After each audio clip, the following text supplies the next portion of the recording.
The waitress was returning home after a 16-hour shift when she saw the elderly woman fall on the wet sidewalk. While everyone around simply passed by or even laughed at the situation, she did the only thing her grandmother taught her to do. She stopped and helped.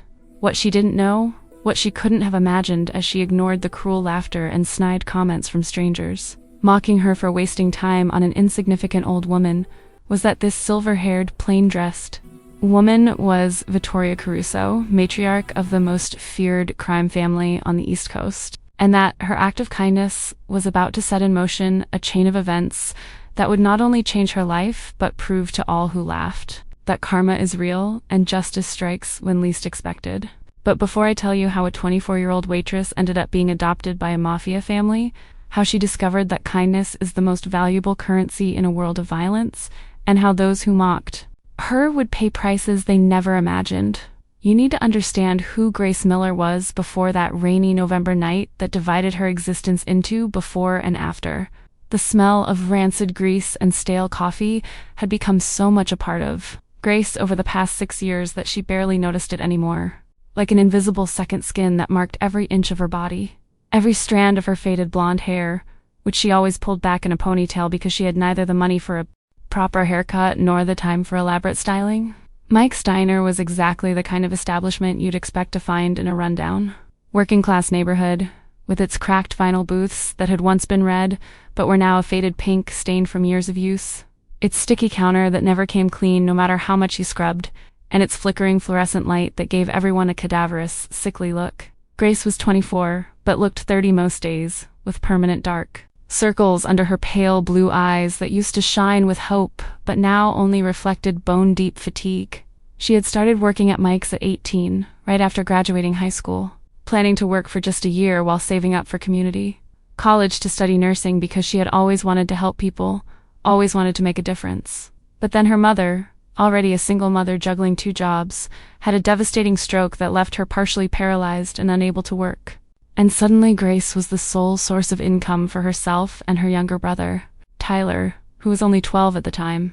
6 years. 6 years of working double shifts whenever possible, of living off tips that were never enough no matter how hard she smiled or how fast she moved. 6 years of watching college dreams disappear like smoke. Of watching Tyler grow up almost without her because she was always working, of watching her mother waste away in a wheelchair in a tiny apartment that smelled of medicine and defeat. Grace had learned to survive through sheer determination and refusal to give up.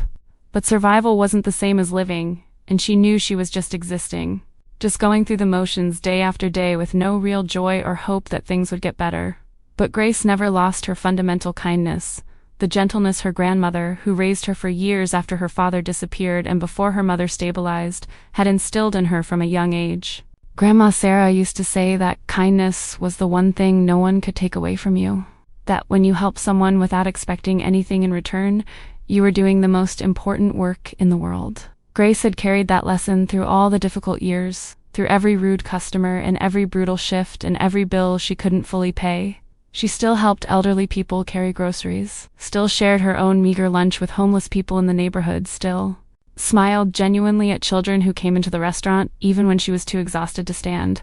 And if you're wondering why I'm spending so much time talking about Grace's hard life and stubborn kindness, why it matters that she was broken and tired, but refused to let the world make her cruel, it's because you need to understand exactly what kind of person she was before that night.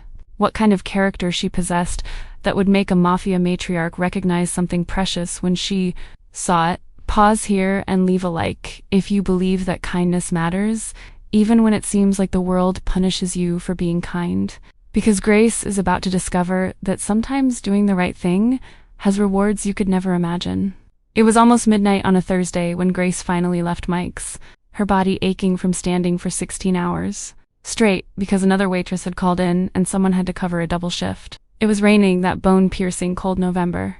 Rain, and Grace didn't have an umbrella because hers had broken last week and she couldn't afford a replacement yet. She pulled her thin coat tighter, knowing she'd be soaked by the time she reached the bus stop 3 blocks away, and began walking briskly along the sidewalk, lit only by occasional streetlights. The street was relatively empty, just a few people rushing from place to place trying to escape the rain, and Grace was so focused on keeping her head down against the wind that she almost didn't see the elderly woman until it was too late.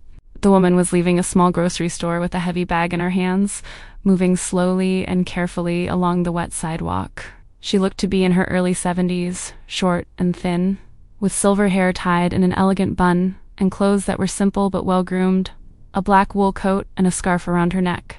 And then, as Grace watched in horror from a few feet away, the elderly woman's foot slipped in a puddle of water, and she fell, landing hard on the concrete sidewalk with a dry, terrible sound that made Grace shudder. The woman's bag flew from her hands, its contents spilling onto the wet sidewalk, and she stood there for a moment, clearly stunned, trying to gather her bearings. And what happened next made Grace's blood boil with righteous anger. 3 people were close enough to have seen the fall. 2 young women in their early 20s, wearing fashionable clothes and carrying shopping bags from expensive stores. And a middle-aged man in a business suit.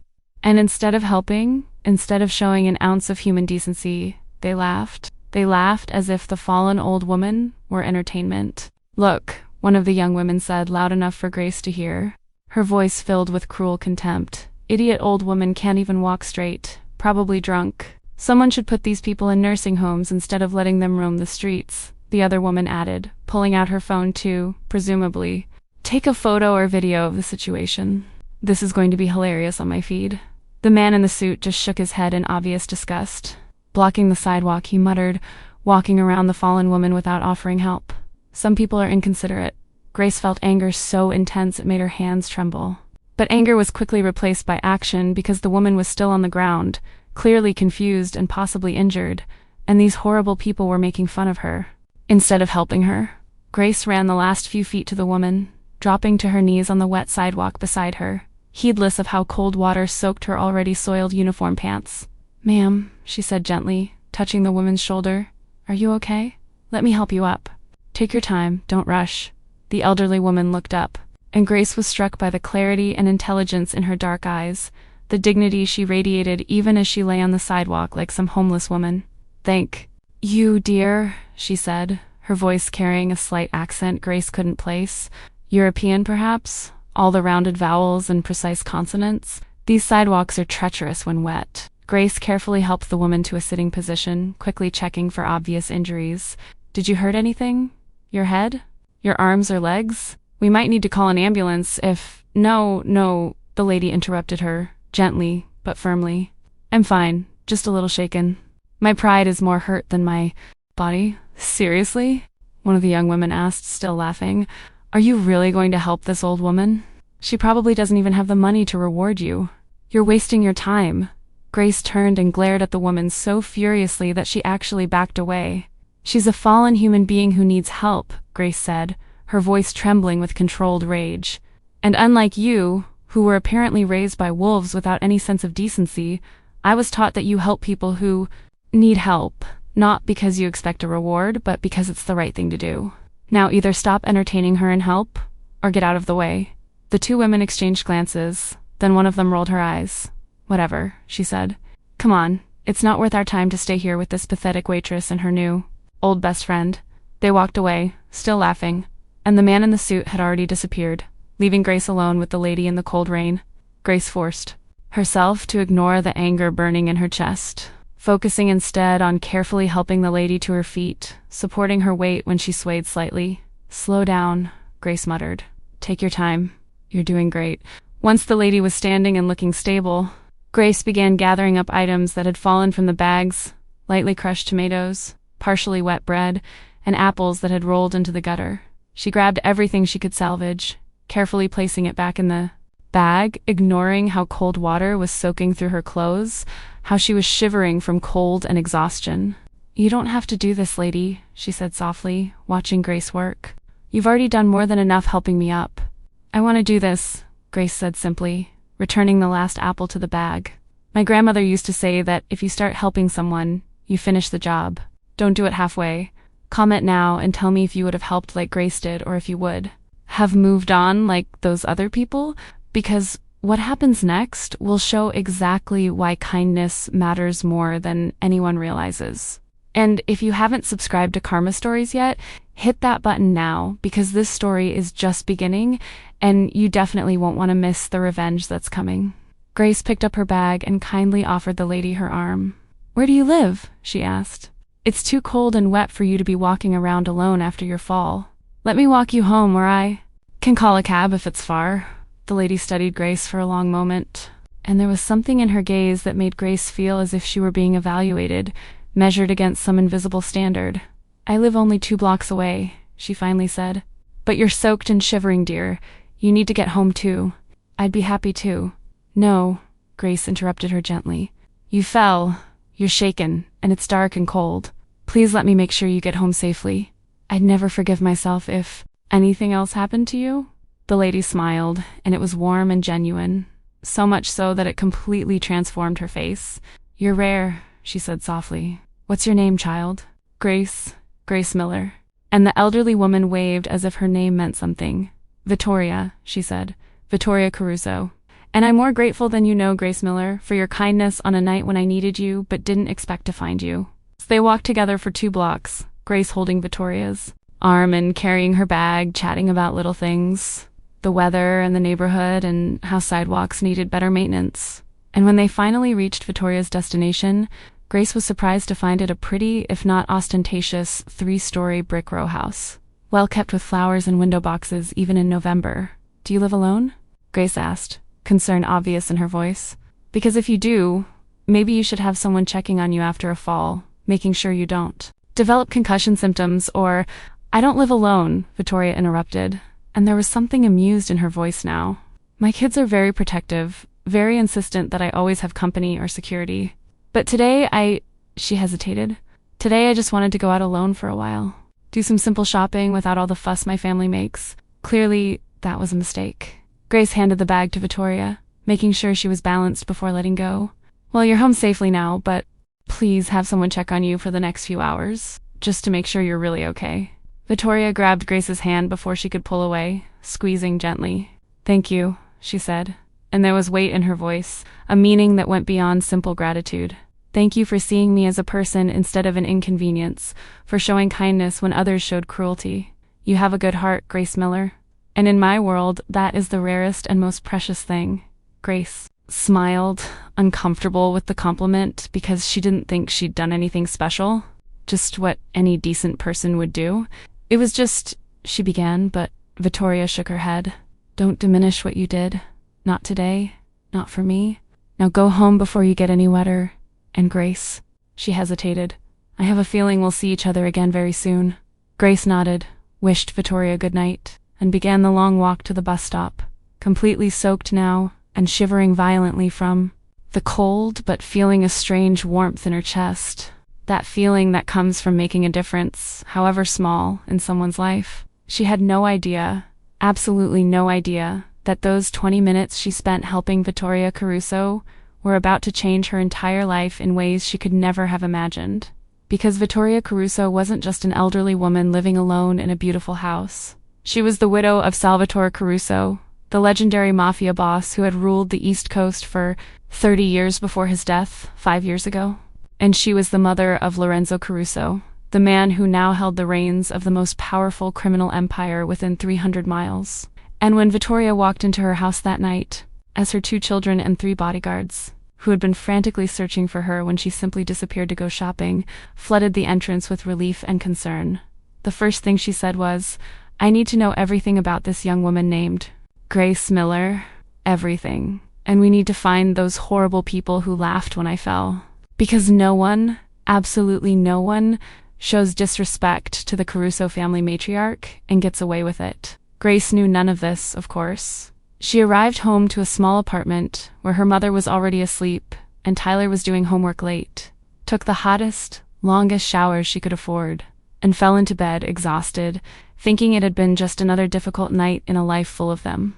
But the next morning, when Grace arrived at Mike's for her opening shift at 6 in the morning, she found something strange waiting for her. Mike, the restaurant's burly owner who usually barely acknowledged her existence except to complain when she wasn't fast enough, was practically vibrating with excitement. "Grace," he said the moment she walked in the back door. "Grace, he struggled for words. "You have a visitor, up front," he said. "He's waiting specifically for you." "Visitor?" Grace repeated, confusion clear in her voice. Mike, I don't know anyone who would come here looking for me. Are you sure? Just go see. Mike interrupted her, pushing her toward the dining area. And Grace, whatever you did, whatever this is, just don't get me in trouble, okay? Grace entered the dining area and stopped abruptly. Seated in a booth near the window was Vittoria Caruso, looking completely out of place in the dingy restaurant with her elegant clothes, black cashmere wool coat, and silk scarf around her neck, her silver hair perfectly styled. And flanking the entrance were two men in expensive dark suits, clearly bodyguards from the way they stood and the way they looked around the restaurant with the attentiveness of trained professionals. Mrs. Caruso, Grace said, approaching hesitantly, which, like you, she stopped, unsure how to ask the questions she had. Vittoria smiled, warm and genuine. Sit down, dear. I need to talk to you. Grace slid into the booth across from Vittoria, aware of how she probably looked in her wrinkled waitress uniform, how she didn't fit into this picture of elegance Vittoria represented. Are you okay? Grace asked. No lasting injuries from the fall last night, Vittoria assured her. Thanks to you and your kindness. But I didn't come here to talk about my health. I came to talk about yours. About your situation, to be more specific. Grace felt discomfort growing. Mrs. Caruso, I appreciate your concern, but I'm fine. I work hard. I do what I need to do to take care of my family, and you work 16 hours a day. 6 days a week for minimum wage plus tips, Vittoria interrupted gently, and Grace felt shock course through her because how would Vittoria know that? You're 24 years old and have no savings, no health insurance, and you're helping support your mother, who had a stroke, and your younger brother who's still in school. You live in an apartment with broken heating in a neighborhood where it's unsafe to walk alone at night. You had to give up your dreams of going to college to study nursing because your family needed you. Vittoria leaned forward slightly.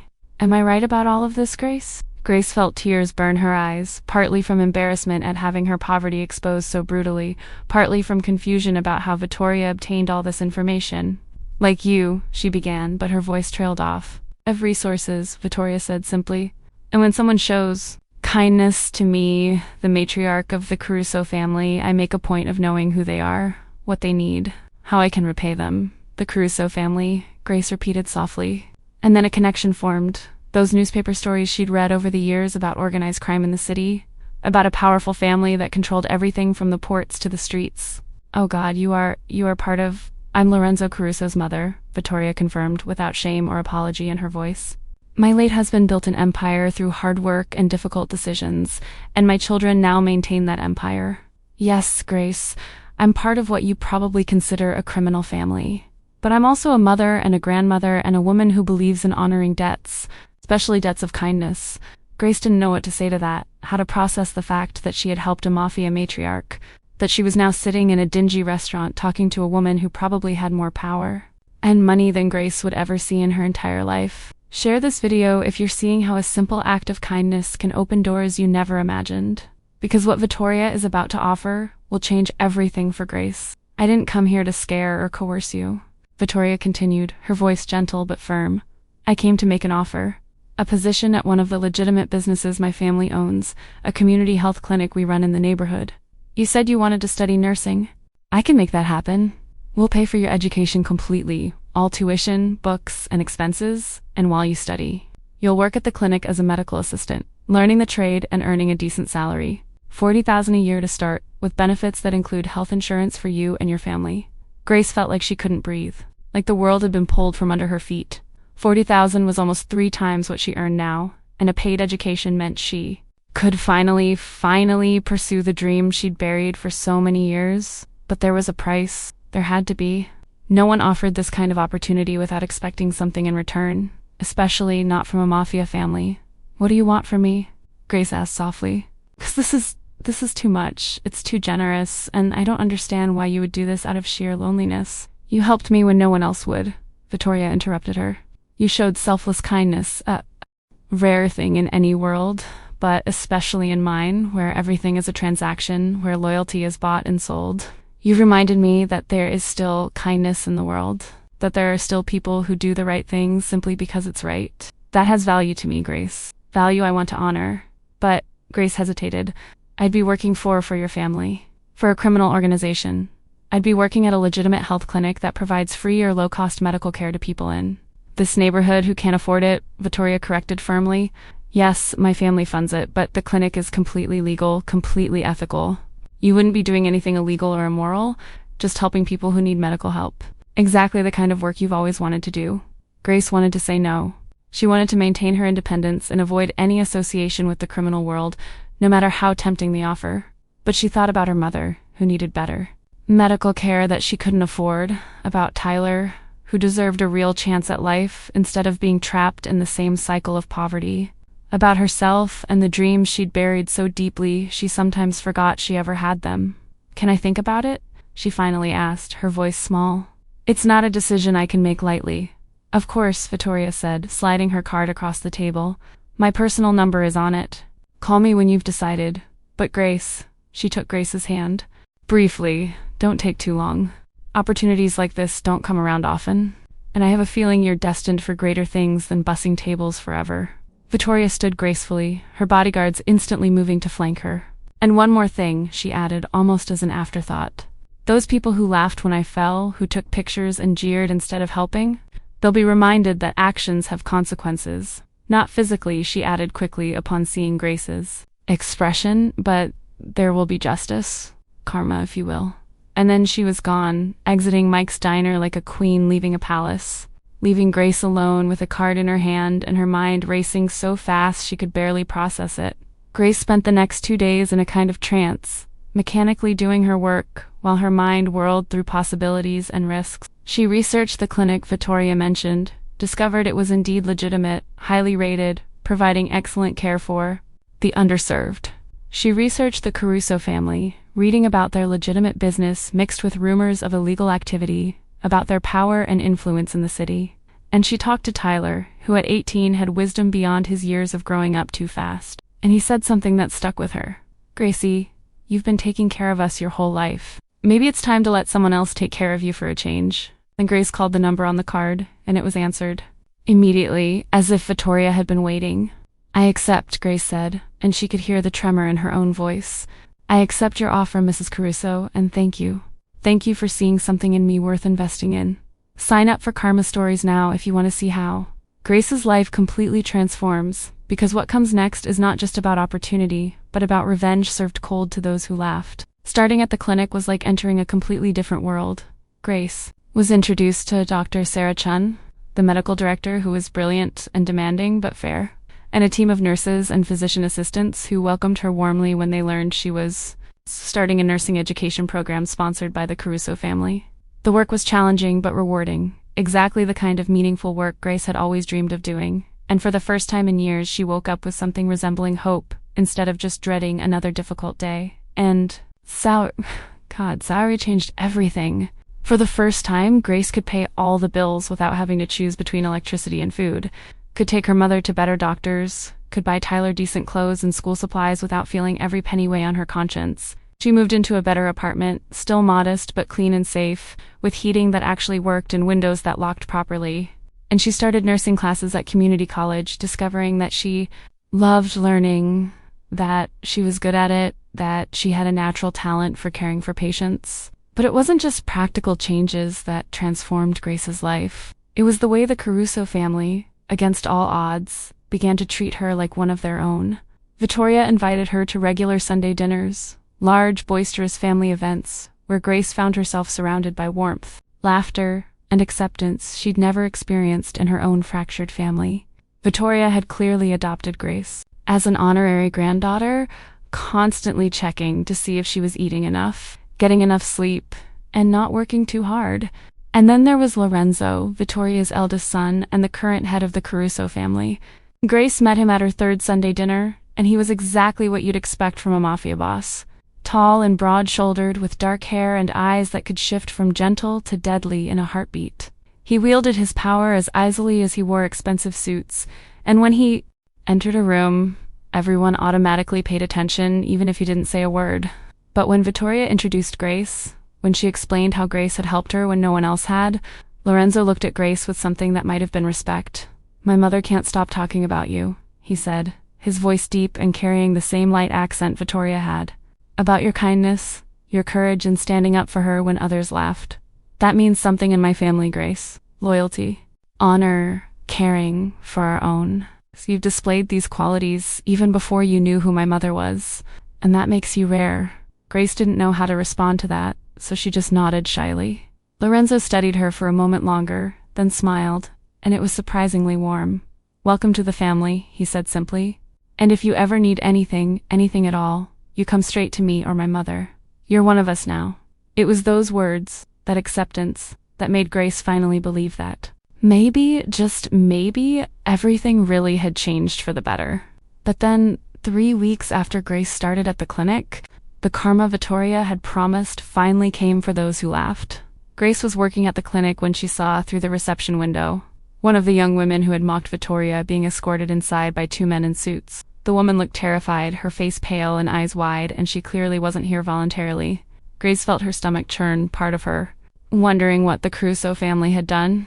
If she had inadvertently provoked violence by telling Vittoria about the mockery. But then Dr. Chen called her, and Grace was forced back to work, seeing patient after patient through a hectic afternoon. It wasn't until her shift was almost over that Vittoria showed up at the clinic, something she rarely did, and asked to speak with Grace privately. They went into the small consulting room, and Vittoria closed the door behind them. You saw one of the women who laughed at me, she said. It wasn't a question, and she's probably wondering what we did to her. Grace began, but didn't know how to finish her sentence. Vittoria smiled gently. We didn't hurt her, dear. That's not how we dispense justice for personal insults.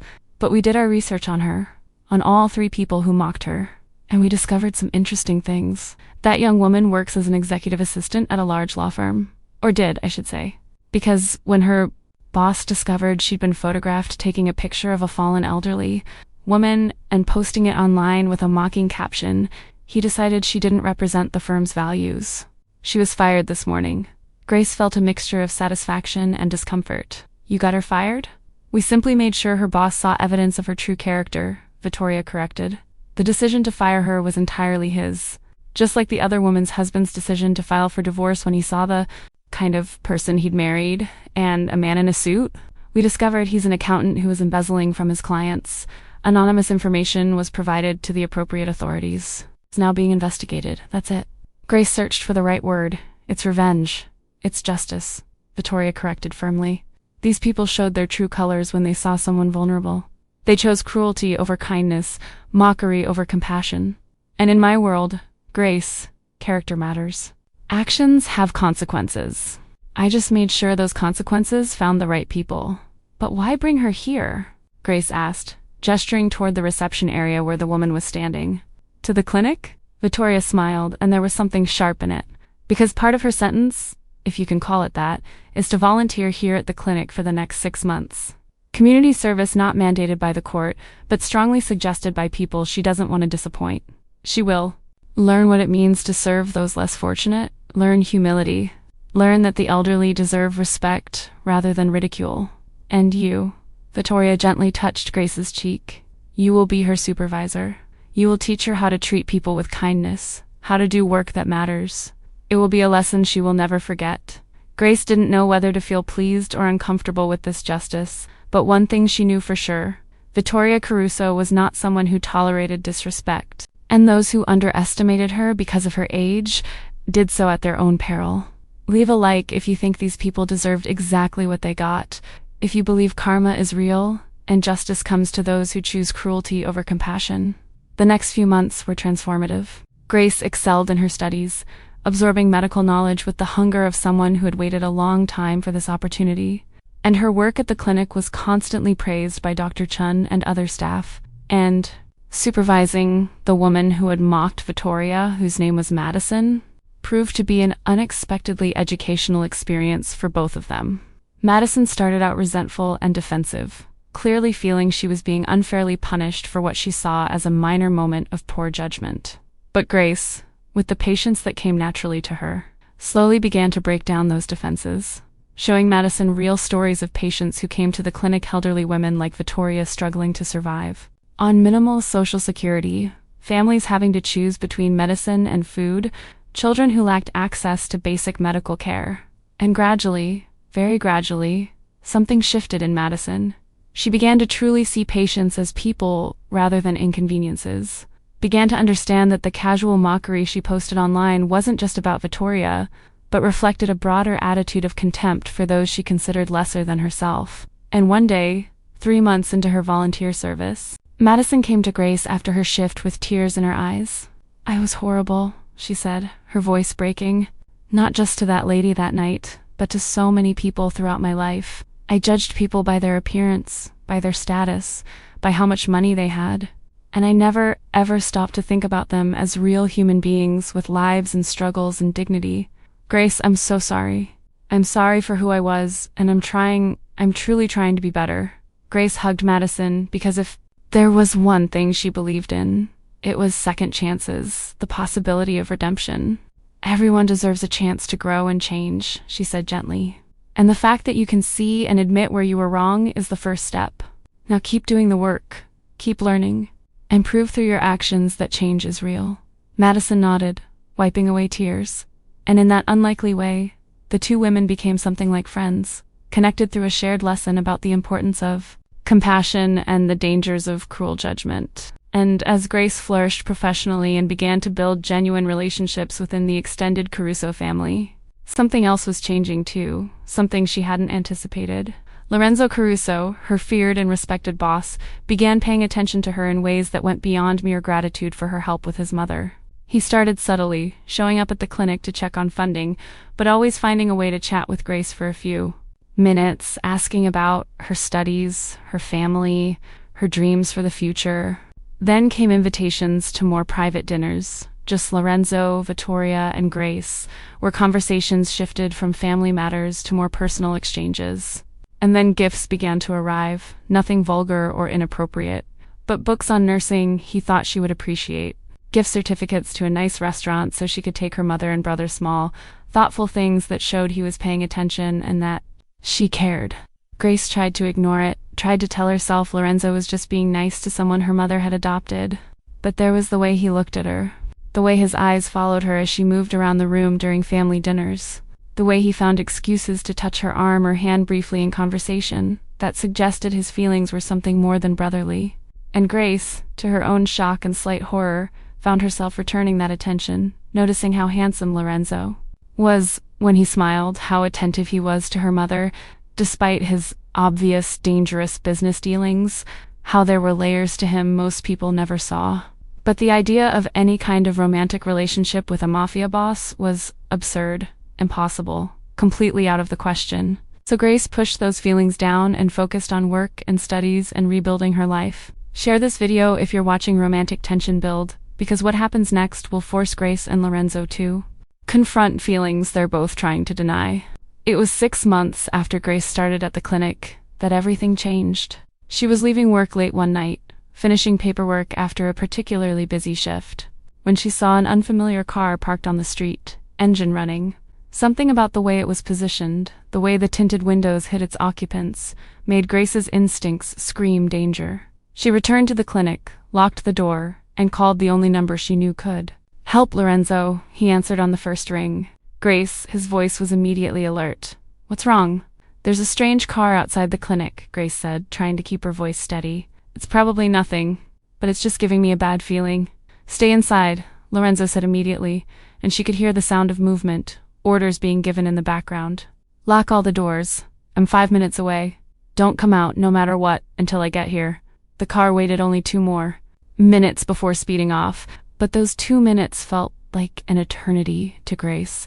And when Lorenzo arrived with 3 cars full of his men, he swept through the clinic, checking every corner before finally relaxing slightly.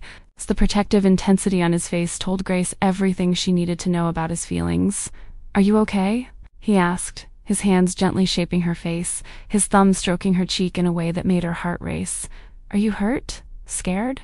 "I'm fine," Grace said, but it was a lie because she was shaking with delayed adrenaline and fear of what might have happened. "Lorenzo, what was that? Who were they?" "Probably just a rival trying to send a message," Lorenzo said, but there was a tension in his jaw that suggested he was more worried than he was letting on. "Word has gotten out about how important you've become to my mother, to me, to the family. And in my world, Grace, People who are important become potential targets. So we'll increase security. You'll have bodyguards now. There won't be any more situations like this. I don't want bodyguards, Grace said, pulling away from his touch because she needed space to think, to process. Lorenzo, I just wanted a normal life, a chance to study and work and help people. I didn't sign up to be a target in a gang war. I know, Lorenzo said, and there was frustration and regret in his voice. I know it's not fair, that you didn't ask for any of this. But Grace, he took a step closer. I can't change you now. You're part of this family, whether you officially acknowledge it or not. My mother loves you like a granddaughter. He paused, searching for words, care for you in ways I know I shouldn't, and that means I'll protect you with everything I have. Even if you hate having protection, even if it makes life difficult. Because the alternative of something happening to you because I failed to keep you safe, is unacceptable. You care about me. Grace repeated softly, focusing on those words. Like a family friend? Or Lorenzo closed the distance between them in one step. And then, he was holding her face again. And this time, there was no ambiguity in his touch, in the way he looked at her. Not as a friend, he said, his voice husky. As a woman I can't stop thinking about, who makes me want to be better than I am. Who shows me that kindness still exists even in my dark world. Grace, I know it's impossible.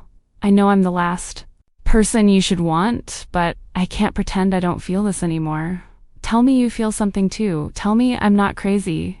You're not crazy, Grace whispered, her hands coming up to cover his, where they still held her face. I feel it. I've been feeling it for months, but I was scared to admit it, scared of what it means.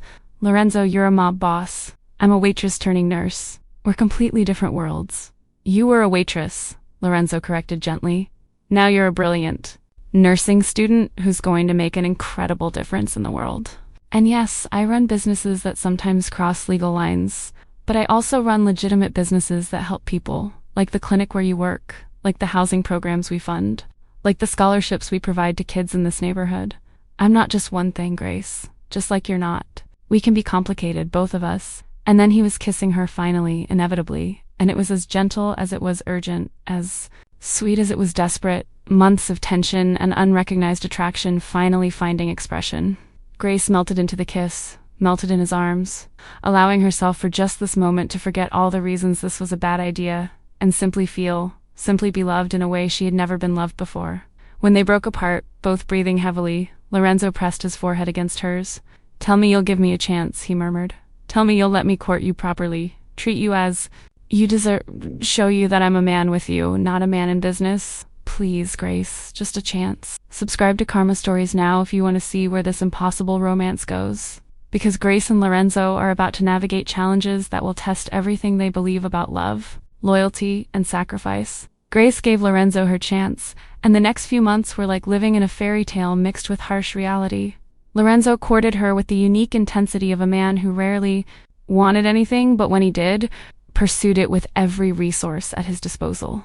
There were dinners at the city's best restaurants, though Grace insisted she preferred small, intimate places where they could truly talk. There were gifts, though she drew the line at how extravagant they could be because she wasn't comfortable with displays of wealth. And there was time, precious time, where Lorenzo simply sat with her, watching her study, talking about dreams and fears, revealing layers of himself he rarely showed to anyone. And slowly, Grace began to understand that Lorenzo Caruso was more complex than newspaper headlines suggested. Yes, he ran a criminal organization. Yes, he did things that would probably keep Grace awake at night if she knew the specifics. But he also loved his mother with a ferocity that was touching, treated his extended family with loyalty that was unwavering, and used his power to protect the neighborhood in ways that the police and government had failed. It didn't excuse crimes, it didn't make his choices morally right, but it humanized him in ways Grace hadn't expected. And as their relationship deepened, as their love became undeniable for both of them, Grace found herself increasingly integrated into the Caruso family. Vittoria treated her like a true granddaughter now, sharing family stories and recipes and wisdom from decades of navigating a dangerous world.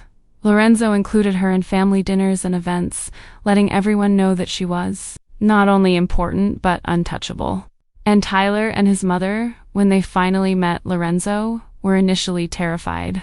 But Lorenzo was so respectful, so genuinely interested in them that their fear gradually subsided. He got Grace's mother better doctors, paid for therapy that improved her mobility.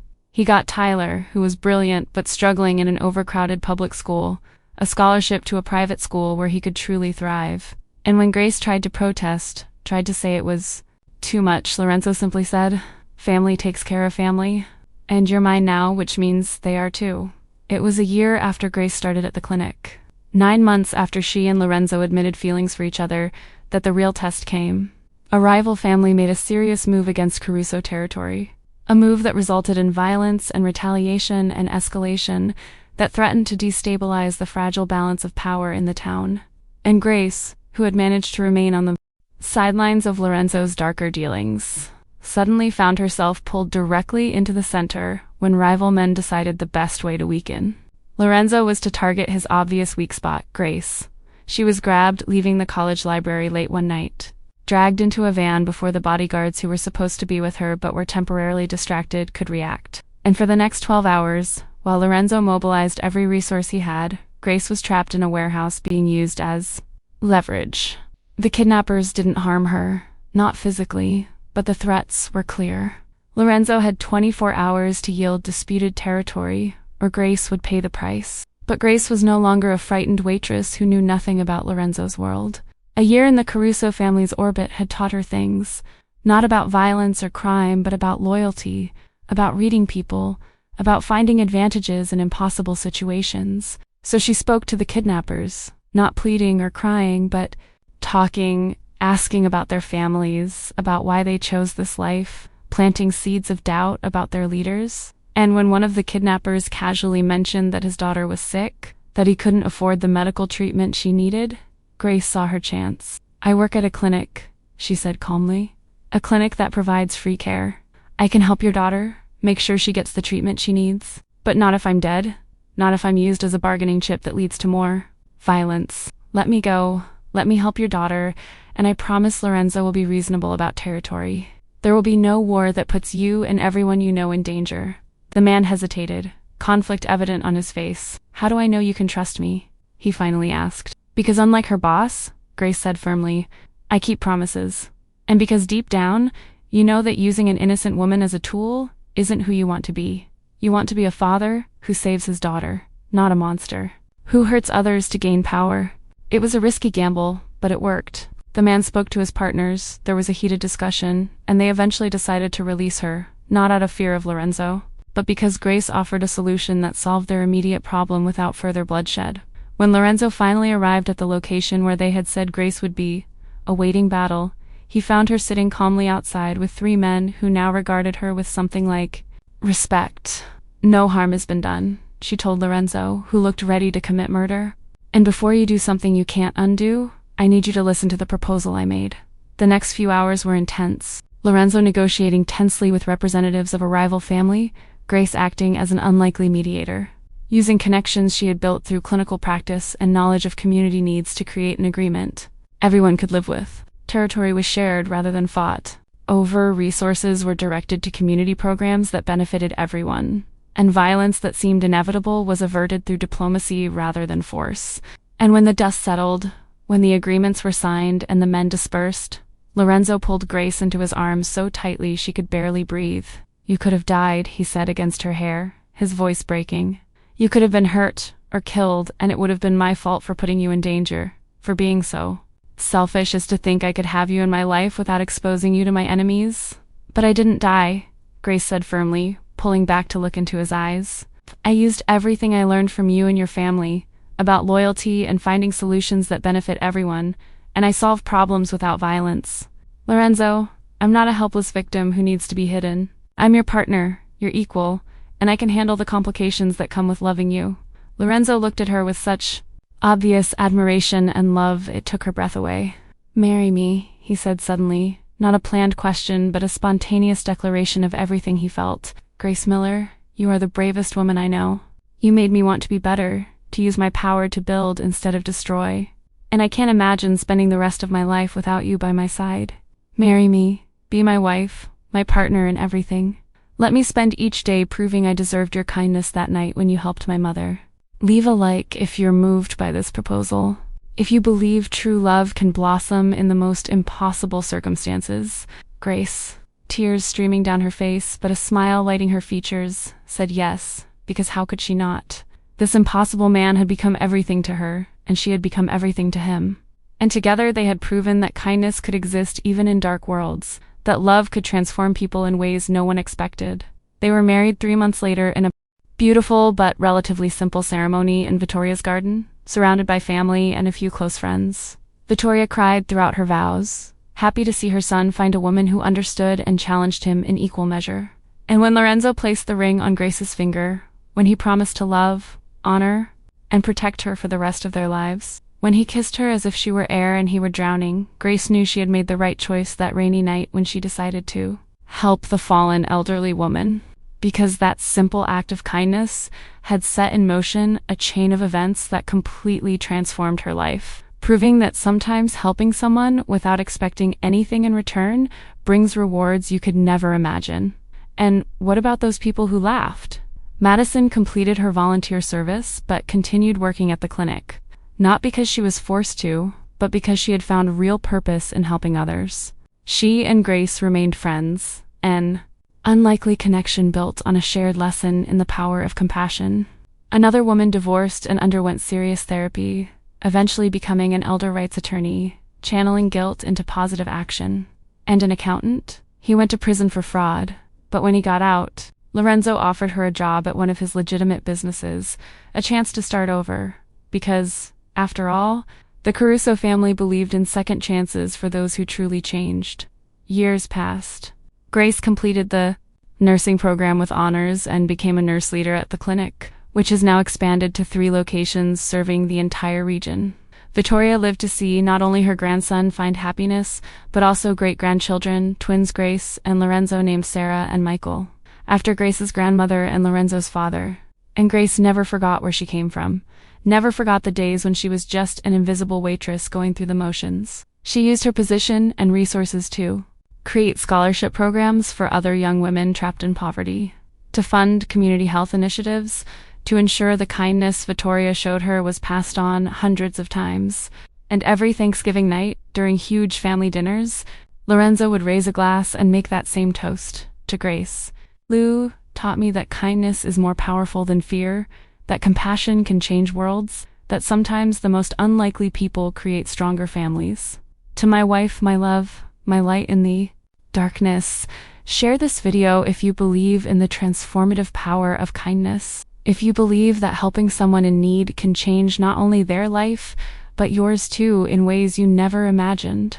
Leave a comment telling me about a time you helped someone or someone helped you, about how that act of kindness made a difference. Because these stories matter. These moments of human connection in a world that often seems cold and indifferent matter more than anything else. Grace Miller proved that you don't need money or power or connections to make a difference. You just need a willing heart to see someone in need and the courage to help even when others laugh, even when it seems not worth your time, even when there's no obvious reward. Because sometimes, just sometimes, that elderly lady you help turns out to be the mother of the most powerful man in town. And sometimes the kindness you freely offer returns multiplied in ways you could never have anticipated. This was the story of Grace Miller and the Caruso family. A story about how the simple act of helping someone who had fallen transformed a struggling waitress into a respected nurse, a beloved wife, and a matriarch in training for a family that valued loyalty above all else. And they lived, not in perfectional life is too complicated for neat endings, but in love, mutual respect, and a commitment to using the power and resources they had to make a real difference in their communities. Victoria eventually passed, peacefully into sleep, surrounded by the family she loved. And her last words were to Grace, "Thank you for seeing me that night, for treating me like a person instead of an inconvenience. You saved more than my life that day, darling. You saved my son, too, giving him a chance at happiness I thought he'd never find." Until next time on Karma Stories, always remember, kindness matters, always, even when no one is watching, even when it seems like it doesn't make a difference, even when others mock you for caring. Because you never know when that simple act of compassion will change your entire life trajectory. You never know when the person you help will end up changing everything for you. So be Grace. Be the person who stops and helps. Be Be the person who chooses kindness over cruelty, compassion over indifference, love over fear. Because in the end, these choices are what define us. These choices are what make life worth living. And sometimes, just sometimes, these choices bring rewards. Beyond your wildest dreams, choose kindness. Always choose kindness. And watch as the universe rewards you in ways you never imagined possible.